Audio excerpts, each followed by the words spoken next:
નમસ્કાર, આપ જોઈ રહ્યા છો ન્યૂ ભારત ન્યૂઝ અને હું છું ધ્રુવી। કડી ખાતે સરદાર પટેલ ગ્રુપના સ્નેહ મિલન કાર્યક્રમમાં પૂર્વ નાયબ મુખ્યમંત્રી અને ભાજપના વરિષ્ઠ નેતા નીતિનભાઈ પટેલે વિરોધી પક્ષો પર આકરા પ્રહાર કર્યા હતા। પાટીદાર સમાજને સીધો સંબોધતા તેમણે કહ્યું, આપ આવે જાપ આવે કે કોઈ પણ પક્ષ આવે, પરંતુ પાટીદાર સમાજ કોઈના જાસા કે લાલચમાં આવવાનો નથી। મને પૂરી ખબર છે કે તમે ભાજપ સિવાય કોઈને મત આપવાના નથી।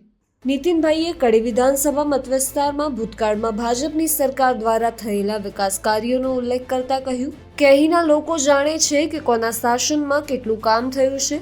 અમારા કાર્યકાળમાં જે વિકાસ થયો છે તેની સામે કોઈ પક્ષના નેતા આંખ મિચાઈને જુઠ્ઠું બોલીને લોકોને ગેરમાર્ગે દોરવાનો પ્રયાસ કરે છે, પણ કડી મહેસાણાના પાટીદારો અને મતદારો જાગૃત છે। વધુમાં તેમણે આમ આદમી પાર્ટી અને કોંગ્રેસ પર આડકતરી રીતે નિશાન સાધતા કહ્યું કે જેમની પાસે ન તો નીતિ છે, ન નેતા, ન સંગઠન, તેમને ગુજરાતની જનતા સારી રીતે ઓળખી ગઈ છે।